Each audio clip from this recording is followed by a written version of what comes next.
Hey my friends, welcome back to a new video. Today I have an important message for you to only put your energy into things you have a future with. And I know firstly it's challenging because there's a habit of thinking, but eventually you start catching more of these automatic negative thoughts that don't belong to your future, and through awareness you change them for constructive and stronger ones. And if you think like your future is actually your present in construction, you will treat this and each moment very wisely, right?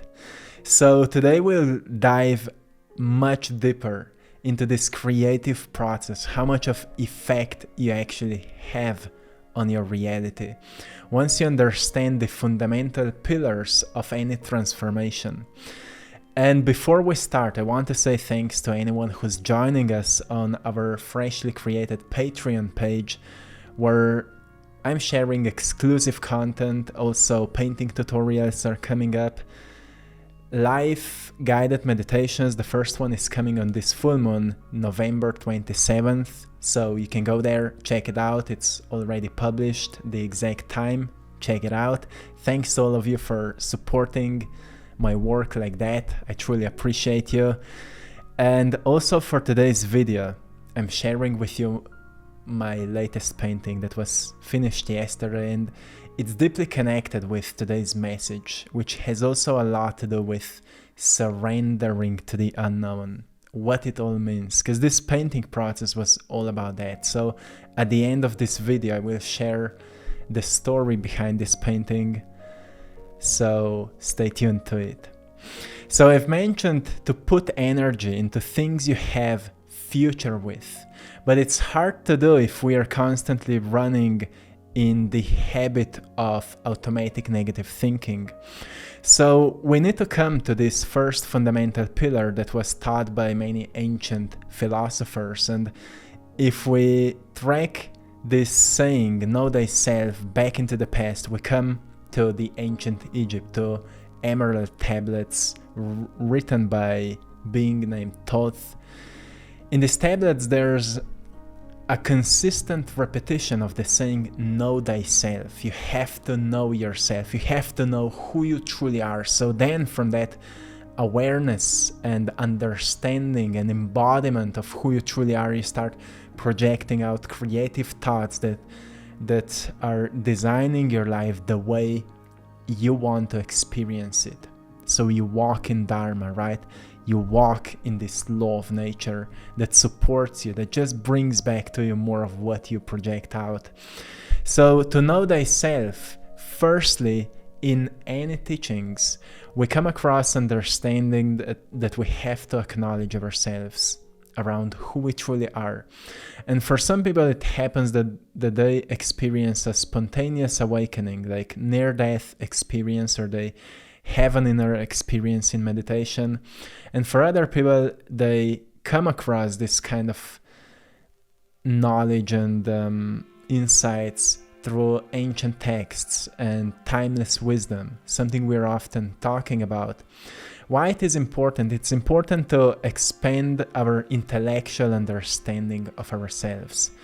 And this is a great time to talk about this, because on November 27th we'll have a new moon coming in the zodiac sign of Gemini, which supports more than anything the expansion of our intellect in such a way that we start understanding new information. There's a lot of new information coming out, but the most important thing is to build this sense of discernment. What is the real information that is helping us to grow, to evolve, to expand, and what is false information that is distracting us? There's so much of it. It's like 1% of real information and 99% of distraction. So once we build this sense of discernment, we can easily guide ourselves through the process, while we are constantly being bombarded with all kinds of different impulses and things and information and anything, and we'll just go into the direction of our designed future by being backed up with some teachings that can help us get there, right? So we need to have a certain teacher or a certain mentor.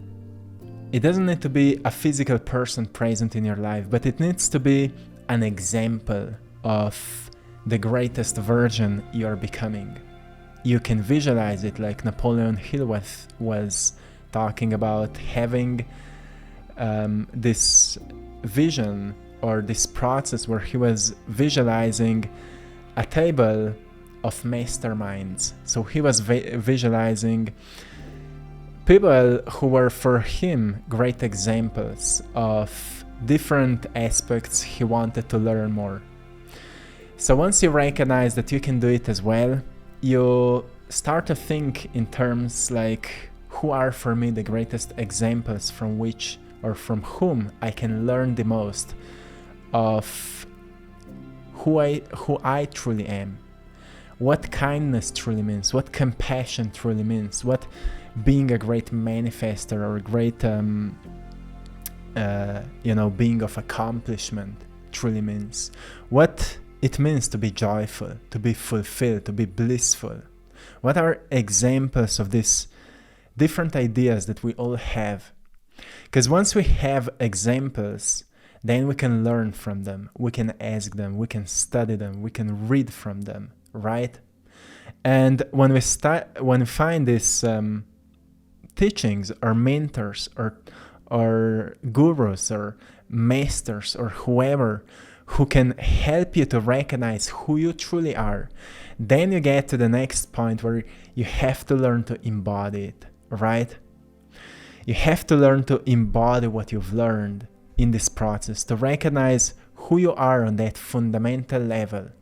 If we say we're all connected, can you experience now this connection? Can you find a clarity in your beingness so you can feel the connection with one another? Because until as long as it's just mental, you will not be able to feel what it truly means, what words truly means. And that's why this time right now is really important, because all of us are kind of expanding our consciousness in this understanding. Firstly, intellectual understanding. That's why on purpose right now there's more and more and more information. Also, more truth is coming out for us to digest it and to discernment from the truth and false. So it's all done by purpose. It's a divine plan that is happening right now. So when people are scared of all of that, it's more like how to cope with that, how to be so stable, so grounded that I can easily walk through the rush of everything that's happening and at the same time staying grounded, well balanced, and finding understanding in my own inner quietness of what's happening. But then using the new information for acknowledgement, for expansion of our intellect, for understanding that words have power, and if we start using words more wisely, we'll recognize that not just that we start feeling better, we also start behaving differently.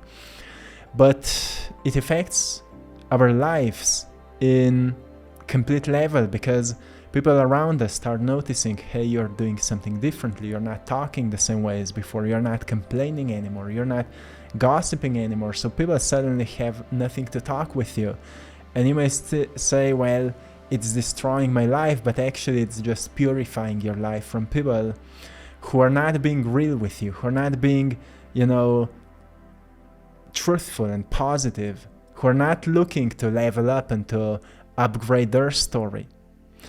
And it's an important part in evolution, because a natural purification process is happening for all of us, where we are noticing what people belong into our lives and what people were more like a distraction, or more like this circle of people with whom, or with which we just spend our time but not grow much.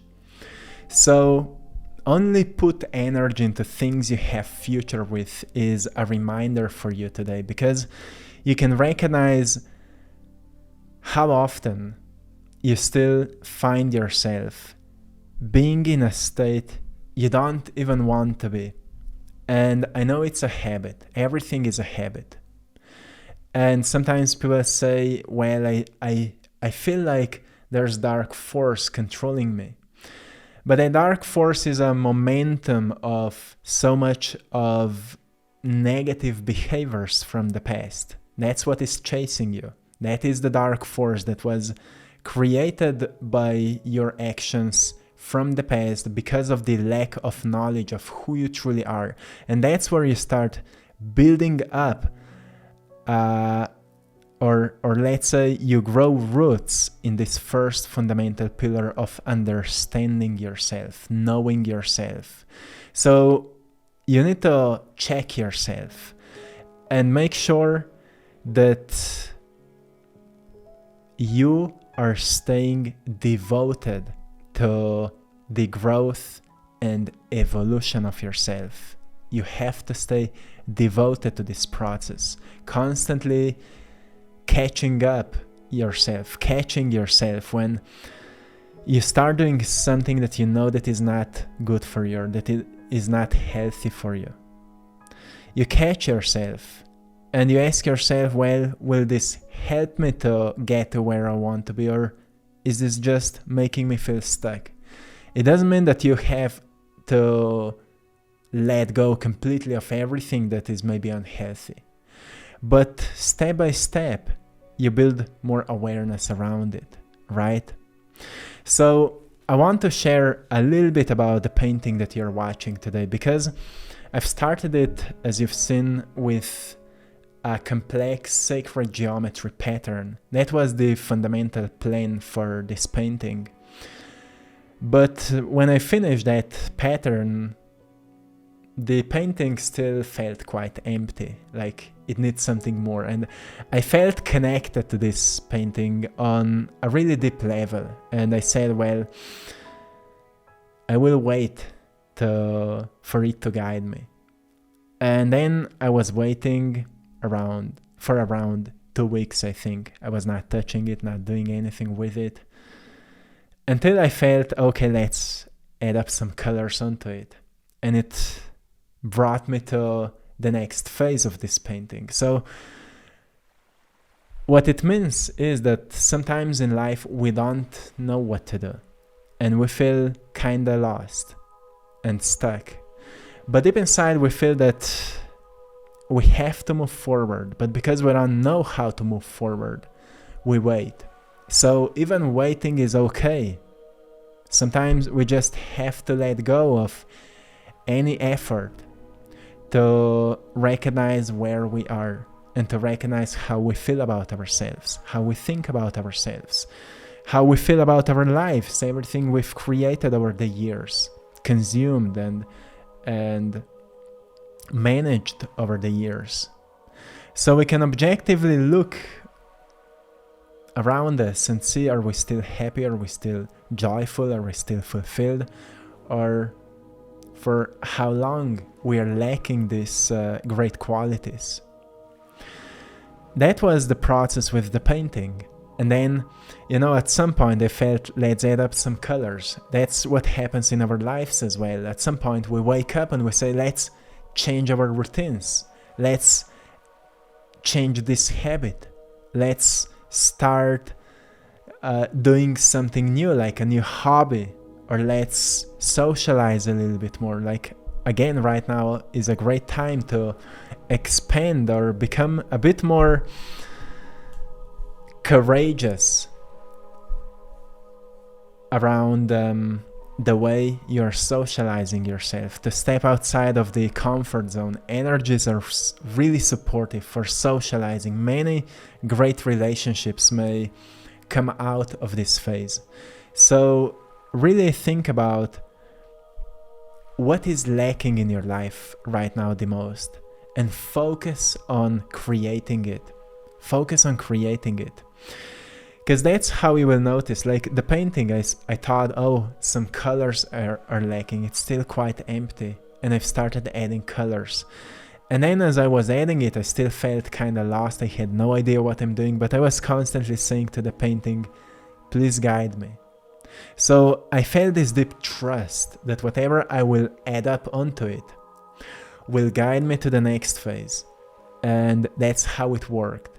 Even though I felt kinda lost, and for 5 times with this painting I thought I will quit it and overpaint it with something else, but deep inside I felt I shouldn't do it. I need to keep up with it. And that's how we feel when we surrender to the unknown. We feel we're doing it wrong. We feel that we're lost and stuck and it will not work out. But deep inside there's this sense of guidance that is telling to us, just keep up a little bit more. Just trust the process a little bit more. And I know trust is this word that's often overused and we don't believe fully into it. But to believe into something like trust, it's faith. When it comes to faith, you don't see God. You don't see the life force that is moving through you. You have to get in touch with it on an invisible level, more like a conscious level of awareness, right? That's same with your future. You have to get in touch with it on a level of awareness, like being aware that this is possible for me. That is faith.